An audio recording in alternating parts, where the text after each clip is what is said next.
트위터 주가는 회사 이사회가 테슬라 CEO 일론 머스크의 440억 달러 제안을 만장일치로 수락한 후 주가는 월요일에 5% 넘게 급등했습니다. 계약 조건에 따라 트위터 주주는 제한된 거래가 완료되면 소유한 보통주 1주당 현금으로 54.2억 달러를 받게 됩니다.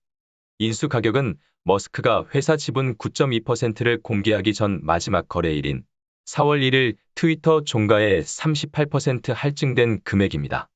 트위터는 일론 머스크 CEO가 제안한 인수합병을 받아들이겠다고 지난 25일 발표했었습니다.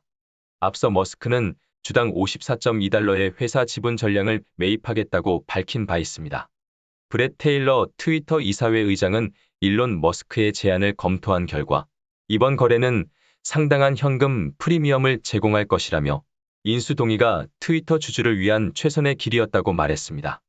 이사회는 해당 안건을 만장일치로 승인한 것으로 알려졌습니다. 미국 증권거래위원회 SEC의 검토가 마무리되면 이번 인수 계약은 올해 안에 완료될 것으로 관측됩니다.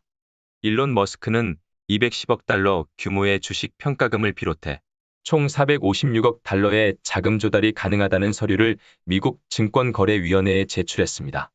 인수 계약이 완료되면 트위터는 상장 폐지 수순을 밟고 일론 머스크의 개인 기업으로 전환됩니다.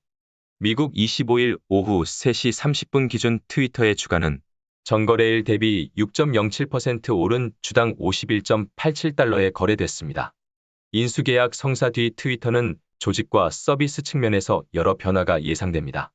앞서 머스크는 트위터 직원 감축과 이사회의 무보수와 샌프란시스코 본사 폐쇄 등을 언급했으며 알파벳 기준 280자를 넘을 수 없는 글자 수 제한을 풀어야 한다고 제안하기도 했었습니다. 일론 머스크는 표현의 자유는 민주주의의 작동 기반이고 트위터는 인류의 미래에 대한 중요한 문제가 논의되는 디지털 광장이라며 새로운 기능으로 서비스를 개선하고 스팸 문제를 없애는 등 신뢰도를 높여 트위터가 가진 엄청난 잠재력을 개방할 수 있기를 기대한다고 밝혔습니다. 트위터는 그동안 자체 내에 검열 부서를 두어 트위터의 내규에 위반되는 글을 자체 내에서 삭제는 물론 심할 경우 해당 구자까지도 폐쇄하는 등 그 횡포가 엄청났었습니다. 2020년 미국 대선에서도 트럼프 대통령의 구자까지도 폐쇄하는 등 미국 내 우파들의 원성을 사기도 했습니다. 이번 앨런 머스크의 인수로 인해 머스크 회장의 표현의 자유 소신이 과연 미국 내의 우파들에게 얼마나 많은 지지를 받을 수 있을지 그 귀추가 주목된다 하겠습니다. 안녕하세요. 건강과 식품 소식을 전해드리는 강연희입니다.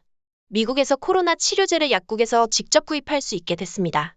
이번 주부터 미 전역의 약국 2만여 곳에서 처방전만 있으면 손쉽게 구입할 수 있게 됐다고 발표했습니다. 미국이 코로나19 바이러스를 팬데믹 전염병에서 일반 독감과 같이 풍토병으로 전환시킬 수도 있는 먹는 코로나 치료제의 상용화 시기에 진입하고 있다고 백악관은 발표했습니다. 그동안 코로나 사태를 전환시킬 게임 체인저로 꼽혀왔으나 그동안 공급 부족의 차질을 빚었던 화이저가 집중적으로 생산키로 함으로써 먹는 코로나 치료제 팩스로비드가 이번 주부터 미 전역의 약국에서 손쉽게 구입할 수 있게 됐습니다. 백악관은 4월 들어 화이자 회사로부터 팩스로비드를 대량 구입해 미 전역의 약국들에 집중 배포했기 때문에 이제는 필요한 미국민들이 처방전만 있으면 이용할 수 있게 됐다고 밝혔습니다. 화이자에 먹는 알약 치료제인 팩스로비드는 오미크론 변이까지 포함해 코로나 바이러스에 감염된 초기에 복용하면 중증 및 사망 위험을 89%나 줄여주는 것으로 알려졌습니다. 팩스로비드는 코로나 바이러스 감염된 초기 사흘 안에 복용할 경우 중증 발병과 사망 위험을 89%나 줄여주고 5일 안에 복용하면 88%의 효과를 보이는 것으로 나타났습니다. 팩스로비드는 지난해 말 FDA로부터 긴급 사용 승인을 받았으나 공급 부족과 부작용 등으로 일반 감염자들이 이용하기 어려운 상황을 겪은 것으로 알려졌습니다. 그러나 바이든 행정부가 요청한 팩스로비드 구입 비용을 포함한 100억 달러의 추가 예산을 아직 연방의회가 승인해주지 않고 있어 무료 배포가 가능할지 의문시되고 있습니다. 화이자에 먹는 알약 치료제는 코로나에 감염한 초기 사흘이나 5일 안에 1회에 150mg짜리 팩스로비드 이전과 리토나비르 100ml 일정을 함께 복용하면 되는데 하루에 2번 5일간 복용하는 30정을 한 코스라고 부르며 한 코스에 530달러로 책정돼 있습니다. 만약 연방의회가 구입 예산을 승인치 않을 경우 일반 국민들은 자기 부담으로 약을 구입하게 되는데 일반 서민들에게는 큰 부담이 될 것으로 전망됩니다. 한편 일본에서는 게임 체인저로 기대받고 있는 코로나19 경구용 치료제인 화이자의 팍스로비드 투입이 일본에서 매우 저조한 것으로 나타났습니다. 아사히 신문은 24일 일본 정부가 200만 명분의 팍스로비드를 구입했지만 승인 뒤 2달간 실제 투입은 약 4,000명에 그쳤다고 전했습니다.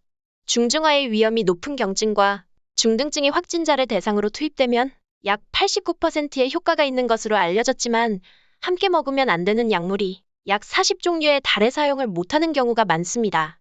또한 중증화 경향이 낮은 오미크론 변이가 우세종이 된 점과 치료를 받지 않고 회복되는 경우가 많은 점도 이유로 지적됐습니다. 지난해 12월 미국 MBC 방송은 팍스로비드를 혈관 내 콜레스테롤 억제제나 혈액 희석제, 일부 항우울제, 스테로이드, 우스테키노막 그리고 궤양성 대장염 등을 치료하는 데 쓰이는 항체 치료제와 함께 사용하면 심각한 부작용을 일으킬 수 있다고 보도한 바 있습니다. 미국 식품의약국 FDA도 심각한 신장이나 간 질환이 있는 사람에게는 팍스로비드를 권장하지 않는다고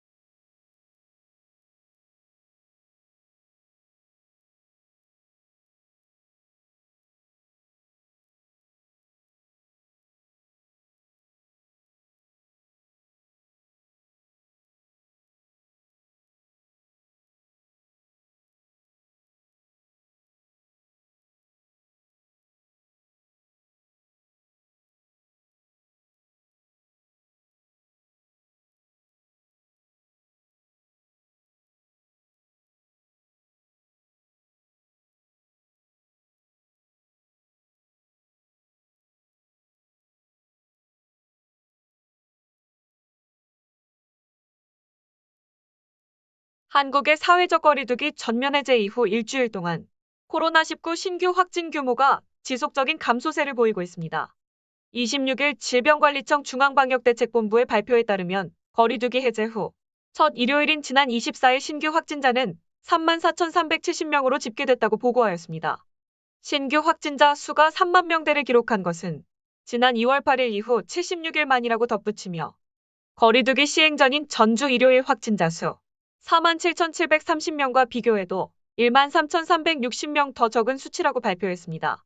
지난 18일 거리두기 조치가 풀린 뒤에도 유행 감소세가 이어지는 원인은 지난 2에서 3월 사적 모임 제한 완화, 높은 예방접종률, 누적 감염 인원 증가 등으로 분석된다고 밝혔습니다. 질병관리청의 원인을 분석 발표하는 자리에서 25일 기준으로 전 국민의 70.3%가 백신 3차 접종을 완료한 데다 감염 인원이 누적 1,692만 9,564명에 이르는 상황도 유행 확산 억제에 영향을 준 것 같다고 했습니다. 따라서 상당수 국민이 접종 면역 또는 감염으로 인한 자연 면역이 형성돼 전파력이 떨어졌다는 것입니다. 그러나 이 같은 지표에도 방역 당국은 아직 거리두기 해제 효과를 판단하기에는 이르다고 보고 있습니다. 거리두기를 해제한 지 이제 일주일밖에 안 된 데다 일요일에는 주말 검사량 감소 효과 등이 작용해 이번 주 중반까지는 유행 흐름을 지켜봐야 할 것으로 보인다고 밝혔습니다. 손영래 보건복지부 중앙사고수습본부 사회전략반장은 전날 기자 설명회에서 사회적 거리두기 해제가 코로나19 유행에 미치는 영향이 미미하다고 보느냐는 질문에 조금 더 관측해볼 필요가 있다. 일주일밖에 안 돼서 단정하기는 성급하다고 밝혔습니다.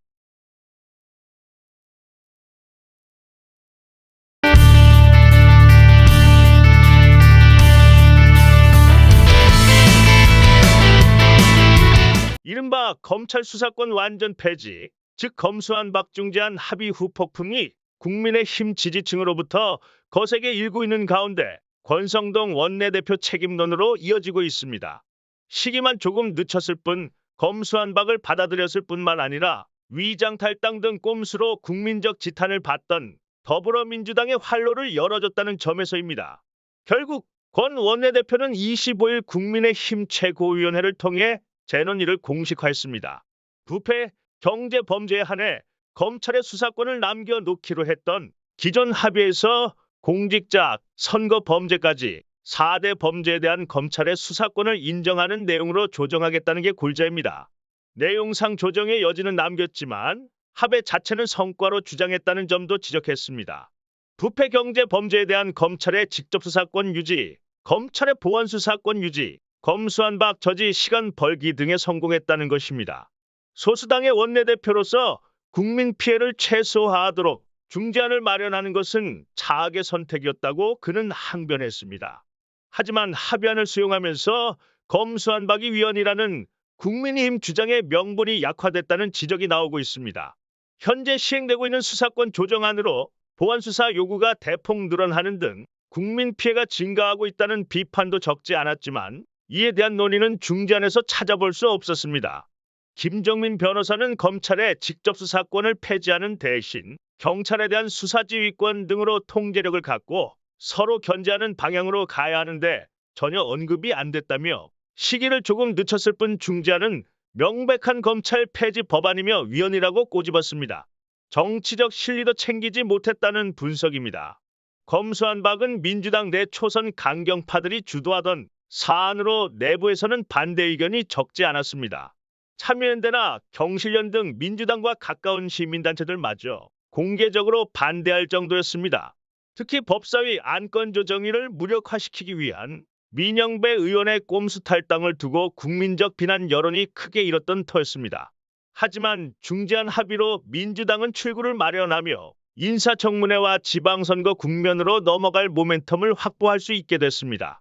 실제 서울이 지역구인 민주당의 한 의원은 위장 탈당 이후 지역에서 여론이 급격히 나빠지는 것을 피부로 체감했다며 검찰개혁이 아무리 중요한 과제라고 해도 과정에서의 꼼수는 국민적 지지를 받을 수 없다. 내부적으로도 반론이 상당했는데 중재안이 받아들여지면서 운신의 폭이 커졌다고 반색했습니다. 무엇보다 중재안 합의 과정에 윤석열 대통령 당선인이나 인수위와 충분한 교감이 이뤄지지 않은 것으로 파악됩니다. 이날 취재진과 만난 장제원 비서실장은 윤 당선인은 검수완 박은 부패 완판 부패가 완전히 판친다이고 법안 통과는 헌법 정신을 위배하는 것이라는 생각에 전혀 변함이 없다며 중재안 합의에 관련 교감하지 않은 것으로 알고 있다고 했습니다. 이는 윤석열 정부의 힘을 모으기 위해 경선에서 권 원내대표에게 표를 몰아준 소속 의원들의 기대와 다른 결과라고 볼 수 있습니다. 당 안팎에서 권 원내대표의 리더십이 이번 사태로 상당 부분 타격을 받을 수밖에 없을 것이라는 분석이 나오는 이유입니다. 하태경 국민의힘 의원은 이날 한 라디오 방송에서 권 원내대표가 합의안을 막아내지 못하면 본인의 입지도 상당히 흔들릴 수밖에 없다고 본다며 특히 공직자와 선거범죄 부분이 경찰로 넘어간 것은 도저히 수용할 수 없다는 것이 대다수 국민의힘 의원들의 입장이라고 전했습니다. 중재안 발표 당시 윤 당선인과 부산에 함께 있었다던 하 의원은 협상 내용에 대해 윤 당선인의 언급이 전혀 없었다. 점심시간 이후 사후 보고가 되지 않았을까 싶다며 다른 정부 공직자는 검찰이 수사하고 정부 공직자는 검찰이 하면 안 된다는 것은 윤 당선인 입장에서 도저히 수용할 수 없는